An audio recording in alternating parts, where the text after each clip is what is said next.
Hi hello ನಮಸ್ಕಾರ. ಇದು ನಾನು ನಿಮ್ಮ ಪ್ರೀತಿಯ ಲತಾ. ಇದು ನೀವು ನೋಡ್ತಿದ್ದೀರಾ ಲತಾ ಸಚಿನ್ ಯೂಟ್ಯೂಬ್ ಚಾನಲ್.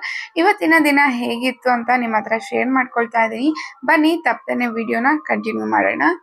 ನಾನಿಲ್ಲಿ ನೆಲ್ಲಿಕಾಯಿ ಡಿಟಾಕ್ಸ್ ಡ್ರಿಂಕ್ ಅನ್ನ ಮಾಡ್ಕೊಳ್ಳೋದಕ್ಕೆ ಒಂದು ಜಾರ್ಗೆ 2 ನೆಲ್ಲಿಕಾಯನ್ನ ಬೀಜಗಳನ್ನ ತೆಗೆದುಕೊಂಡು ಸೇರಿಸ್ಕೊಂಡಿದ್ದೀನಿ. ನಂತರ ಒಂದು 7 ರಿಂದ 8 ಪುದೀನವನ್ನ ಸೇರಿಸ್ಕೊಂಡಿದ್ದೀನಿ. ಜೊತೆಗೆ ಒಂದು 5 ರಿಂದ 6 ಕರಿಮೆಣಸನ್ನ ಕಾಳು ಮೆಣಸನ್ನ ಸೇರಿಸ್ಕೊಂಡಿದ್ದೀನಿ. ಅಂದ್ರೆ ಪೆಪ್ಪರ್ ಅನ್ನ ಸೇರಿಸ್ಕೊಂಡಿದ್ದೀನಿ. ಈ ರೀತಿ ಸೇರಿಸೋದ್ರಿಂದ ನಮಗೆ ಶೀತ ಏನೂ ಆಗಲ್ಲ, ಎಲ್ಲಾನು ಕೂಡ ಬ್ಯಾಲೆನ್ಸ್ ಆಗುತ್ತೆ. ನಂತರ ಇದಕ್ಕೆ ಬೇಕಾಗುವಷ್ಟು ನೀರನ್ನ ಸೇರಿಸ್ಕೊಂಡು ಚೆನ್ನಾಗಿ ಗ್ರೈಂಡ್ ಮಾಡ್ಕೊಂಡು ಫಿಲ್ಟರ್ ಮಾಡ್ಕೊಳ್ಬೇಕಾಗತ್ತೆ. ಫಿಲ್ಟರ್ ಮಾಡ್ಕೊಂಡು ಕುಡಿಯೋದ್ರಿಂದ ನಮಗೆ ಅಷ್ಟೊಂದು ಏನು ಕುಡಿಬಾರ್ದು ಅನ್ಸೋದಿಲ್ಲ. ಕುಡಿಯೋದಕ್ಕೂ ಕೂಡ ಇಂಟ್ರೆಸ್ಟ್ ಇರುತ್ತೆ. ಬಾಯಿಗೆ ತರ್ತರಿಯಾಗಿ ಸಿಗ್ತಾ ಇದ್ರೆ ಅಷ್ಟೊಂದು ಚೆನ್ನಾಗಿ ಅನ್ಸಲ್ಲ. ನಂತರ ಇದಕ್ಕೆ 1 ಟೇಬಲ್ ಸ್ಪೂನ್ ಅಷ್ಟು ಜೇನುತುಪ್ಪವನ್ನ ಸೇರಿಸ್ಕೊಂಡಿದ್ದೀನಿ. ಇದನ್ನ ಸೇರಿಸ್ಕೊಂಡು ಚೆನ್ನಾಗಿ ಮಿಕ್ಸ್ ಮಾಡ್ಕೊಂಡು ನಾವು ಇದನ್ನ ಕುಡಿಬಹುದು.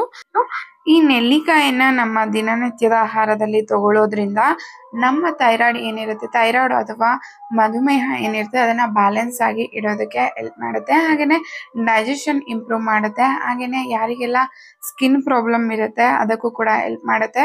ಕೂದಲೆಲ್ಲ ಉದುರೋದು ಯಾರಿಗೆಲ್ಲ ಜಾಸ್ತಿ ಉದುರುತ್ತಾ ಇರುತ್ತೆ ಅಂತವರು ನಮ್ಮ ದಿನನಿತ್ಯದ ಆಹಾರದಲ್ಲಿ ನೆಲ್ಲಿಕಾಯನ್ನ ಯೂಸ್ ಮಾಡೋದ್ರಿಂದ ಕೂದಲು ಕೂಡ ಉದುರೋದು ತುಂಬಾನೇ ಕಡಿಮೆ ಆಗುತ್ತೆ. ಹಾಗೇನೆ ಡೈಜೆಷನ್ ಮಾಡೋದಕ್ಕಂತೂ ತುಂಬಾನೇ ಹೆಲ್ಪ್ ಮಾಡುತ್ತೆ. ಹಾಗೇನೆ ಇದು ಇಮ್ಯುನಿಟಿ ಬೂಸ್ಟ್ ಮಾಡೋದಕ್ಕೂ ಕೂಡ ತುಂಬಾನೇ ಹೆಲ್ಪ್ ಮಾಡುತ್ತೆ. ಯಾರಿಗೆಲ್ಲ ಅಸಿಡಿಟಿ ಇರುತ್ತೆ ಅಂತವ್ರಿಗೂ ಕೂಡ ಒಂದು ಒಳ್ಳೆ ರಾಮಬಾಣ. ಇದನ್ನ ಈ ರೀತಿ ಜ್ಯೂಸ್ ರೂಪದಲ್ಲಿ ತಗೊಳ್ಳೋದು ತುಂಬಾನೇ ಒಳ್ಳೆಯದು. ಹಾಗೇನೆ ನಾನಿಲ್ಲಿ ಬೆಳಗಿನ ಬ್ರೇಕ್ಫಾಸ್ಟ್ಗೆ ಅಂತ ಹೇಳಿ ಒಂದು ಸ್ಮೂತಿಯನ್ನ ಮಾಡ್ಕೊಳ್ತಾ ಇದ್ದೀನಿ, ಪಾಲಕ್ ಸ್ಮೂತಿ. ಅದಕ್ಕಾಗಿ ಒಂದು ಜಾರ್ಗೆ 1/4 ಕಟ್ಟಷ್ಟು ಪಾಲಕ್ ಸೊಪ್ಪನ್ನ ಸೇರಿಸ್ಕೊಂಡಿದ್ದೀನಿ.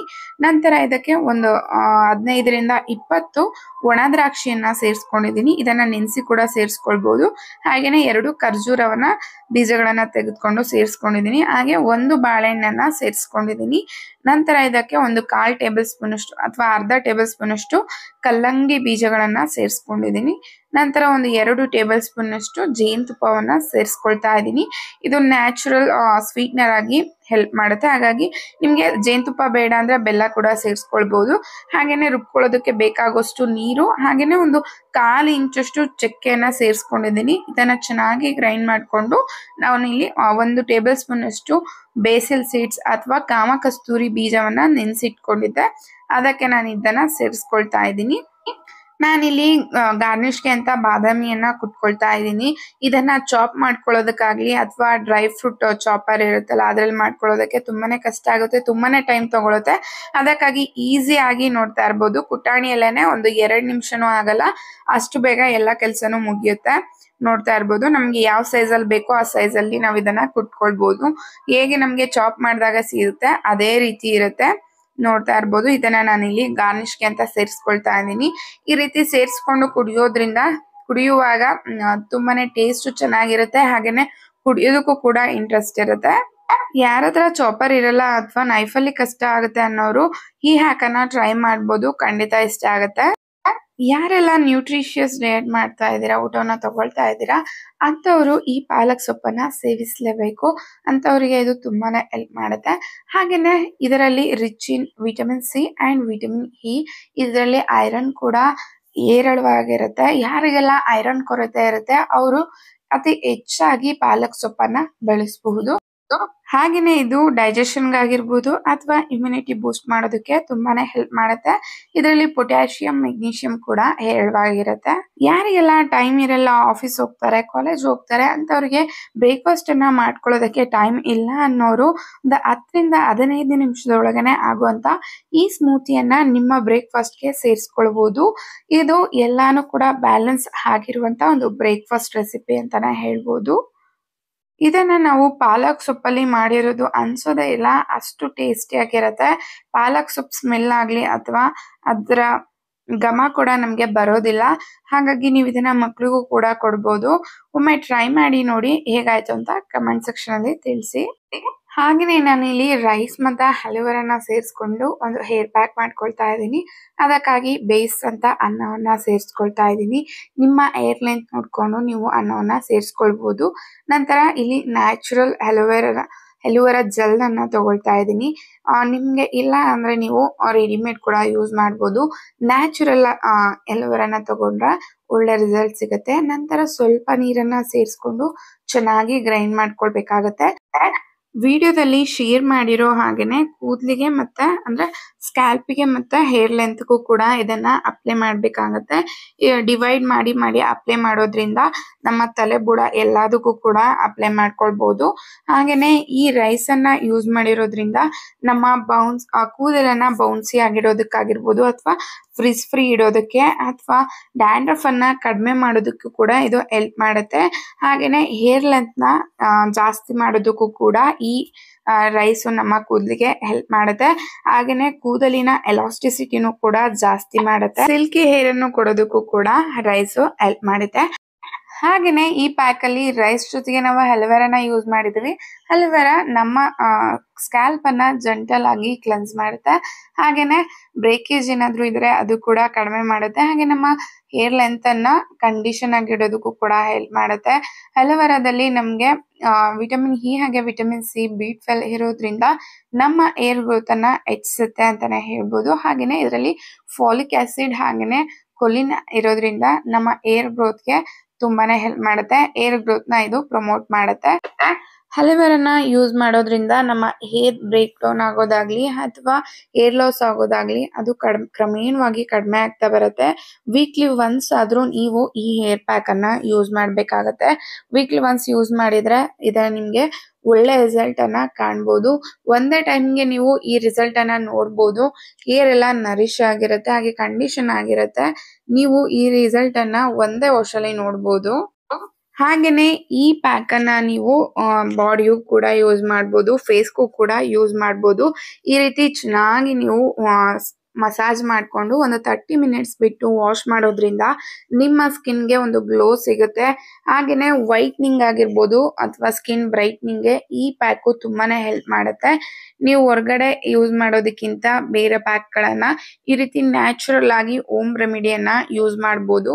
ಯಾರಿಗೆಲ್ಲ ಸ್ಕಿನ್ ವೈಟ್ ಆಗ್ಬೇಕು ಅಥವಾ ಸ್ಕಿನ್ ಗ್ಲೋ ಆಗ್ಬೇಕು ಅಂತ ಇರುತ್ತೆ, ಸ್ಕಿನ್ ಈವನ್ ಆಗ್ಬೇಕು ಅಂತ ಇರುತ್ತೆ ಅಂತವರು ಈ ಪ್ಯಾಕ್ ಅನ್ನ ಬಾಡಿಗೂ ಕೂಡ ಯೂಸ್ ಮಾಡ್ಬೋದು. ಹಾಗೇನೆ ಈ ಪ್ಯಾಕು ನಿಮ್ಮ ಸ್ಕಿನ್ ಅನ್ನ ಹೈಡ್ರೇಟ್ ಮಾಡೋದಕ್ಕೆ ತುಂಬಾನೇ ಹೆಲ್ಪ್ ಮಾಡುತ್ತೆ. ಈ ಬಿಸಿಲಿನಲ್ಲಿ ಎಲ್ಲರ ಸ್ಕಿನ್ ಕೂಡ ಡ್ರೈ ಆಗಿರುತ್ತೆ. ಈ ಟೈಮ್ ಅಲ್ಲಿ ಯೂಸ್ ಮಾಡೋದ್ರಿಂದ ಸ್ಕಿನ್ ತುಂಬಾನೇ ಹೈಡ್ರೇಟ್ ಆಗಿರುತ್ತೆ.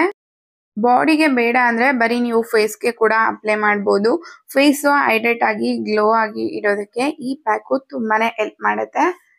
ಈ ಪ್ಯಾಕ್ ಅನ್ನ ನೀವು ಸ್ಕಿನ್ಗಾಗಿರ್ಬೋದು ಹೇರ್ಗಾಗಿ ಹಚ್ಚಿ ನೀವು ಒಂದು 30 ಮಿನಿಟ್ಸ್ ಅಂದ್ರೂ ಬಿಡ್ಲೇಬೇಕಾಗುತ್ತೆ ಒಳ್ಳೆ ರಿಸಲ್ಟ್ ಬೇಕಂದ್ರೆ. ಸ್ಕಿನ್ಗೆ ಡೈಲಿ ನೀವು ಹಚ್ಬೋದು. 21 ದಿನ ನೀವು ಕಂಟಿನ್ಯೂಸ್ ಆಗಿ ಈ ಪ್ಯಾಕ್ ಅನ್ನ ಹಚ್ಚಿ ಏನಾದ್ರೂ ಬಿಟ್ರೆ ಅಂದ್ರೆ ಖಂಡಿತವಾಗ್ಲೂ ನಿಮ್ಮ ಸ್ಕಿನ್ ಗ್ಲೋ ಆಗಿ ಹೈಡ್ರೇಟ್ ಆಗಿ ವೈಟ್ ಆಗೋದನ್ನ ನೀವೇ ನೋಡ್ತೀರಾ. ಹಾಗೇನೆ ನೋಡ್ಬೋದು ಆಫ್ಟರ್ ವಾಶ್ ನೋಡ್ತಾ ಇದ್ದೀರಾ. ನಾನು ಇಲ್ಲಿ 3 ರಿಂದ 4 ಗಂಟೆ ಬಿಟ್ಟಿದೆ. ನಿಮಗೆ ಟೈಮ್ ಇಲ್ಲ ಅಂದ್ರೆ ಜಸ್ಟ್ 1 ಅವರ್ ಬಿಟ್ಟು ಕೂಡ ನೀವು ವಾಶ್ ಮಾಡಿದ್ರೆ ಒಳ್ಳೆ ರಿಸಲ್ಟ್ ಸಿಗುತ್ತೆ. ನಂತರ ನಾನಿಲ್ಲಿ ಒಂದು ಲಂಚ್ ರೆಸಿಪಿಯನ್ನ ಶೇರ್ ಮಾಡ್ತಾ ಇದ್ದೀನಿ. ಅದಕ್ಕಾಗಿ ಒಂದು ಮಸಾಲೆಯನ್ನ ರುಬ್ಕೊಳ್ಬೇಕಾಗತ್ತೆ. ಸೊ ಅದಕ್ಕೆ ಒಂದು ಜಾರ್ಗೆ ಒಂದು ಅರ್ಧ ಇಂಚಿನಷ್ಟು ಶುಂಠಿ, ಒಂದು ಬೆಳ್ಳುಳ್ಳಿಯನ್ನ ಸೇರಿಸ್ಕೊಂಡಿದ್ದೀನಿ ಪೂರ್ತಿಯಾಗಿ. ನಂತರ ಒಂದು ಇಡಿಯಷ್ಟು ಪುದೀನ ಹಾಗೆ ಒಂದು ಇಡಿಯಷ್ಟು ಕೊತ್ತಂಬರಿ ಸೊಪ್ಪನ್ನು ಕೂಡ ಸೇರಿಸ್ಕೊಂಡಿದ್ದೀನಿ.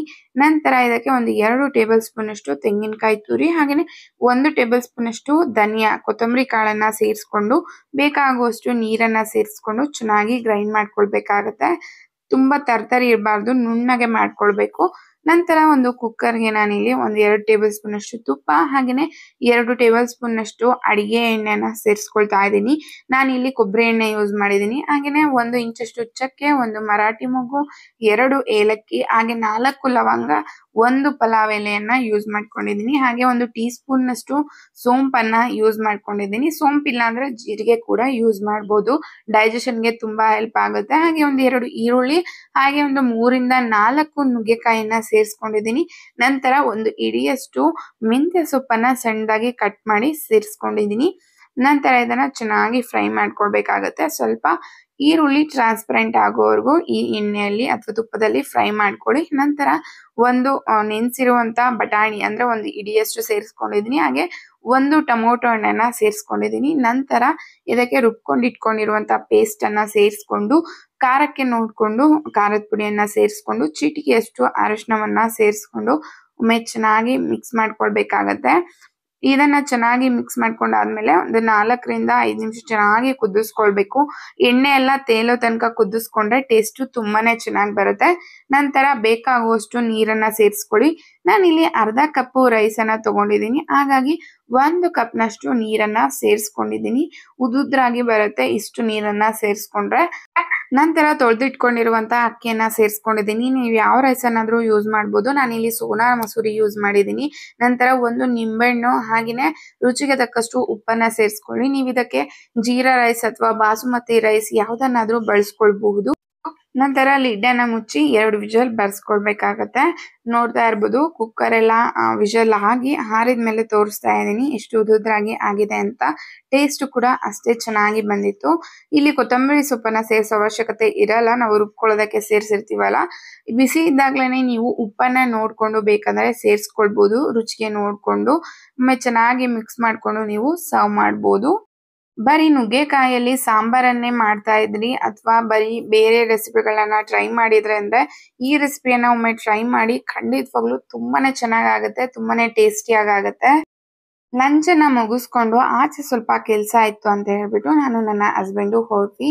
ವಾಯ್ಸ್ ಅನ್ನ ಮ್ಯೂಟ್ ಮಾಡಿಲ್ಲ, ಹಾಗೇನೆ ಬಿಟ್ಟಿದ್ದೀನಿ, ಕೇಳಿಸ್ಕೊಳ್ಬಹುದು ನೀವು.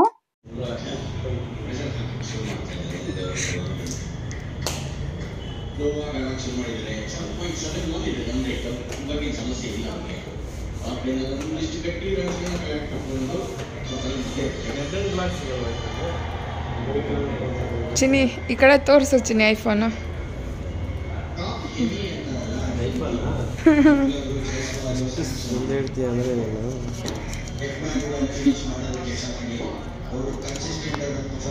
ಇದು ಅದಾದ್ರೆ ರೆಡ್ ಬ್ಲ್ಯಾಕ್ ಬರುತ್ತಲ್ಲ, ಚೆನ್ನಾಗಿರುತ್ತೆ.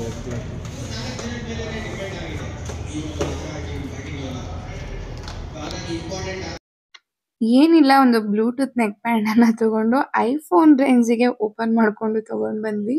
ಹಾಗೇನೆ ಈ ವಿಡಿಯೋನ ಇಲ್ಲೇನೆ ಎಂಡ್ ಮಾಡ್ತೀನಿ. ನಿಮ್ಗೆ ಏನ್ ಅನ್ಸ್ತು ಈ ವಿಡಿಯೋ ಅಂತ ಕಮೆಂಟ್ ಸೆಕ್ಷನ್ ಅಲ್ಲಿ ತಿಳಿಸಿ. ನೀವೇನಾದ್ರೂ ರೆಸಿಪಿಗಳನ್ನ ಟ್ರೈ ಮಾಡಿದ್ರೆ ಅದನ್ನು ಕೂಡ ನನಗೆ ತಿಳಿಸೋದನ್ನ ಮರಿಬೇಡಿ. ಈ ವಿಡಿಯೋನ ಇಲ್ಲೇನೆ ಎಂಡ್ ಮಾಡ್ತಾ ಇದ್ದೀನಿ. ನೆಕ್ಸ್ಟ್ ವಿಡಿಯೋದಲ್ಲಿ ಸಿಗ್ತೀನಿ. ಅಲ್ಲಿವರೆಗೂ ನಮಸ್ಕಾರ. ಕರುನಾಡು.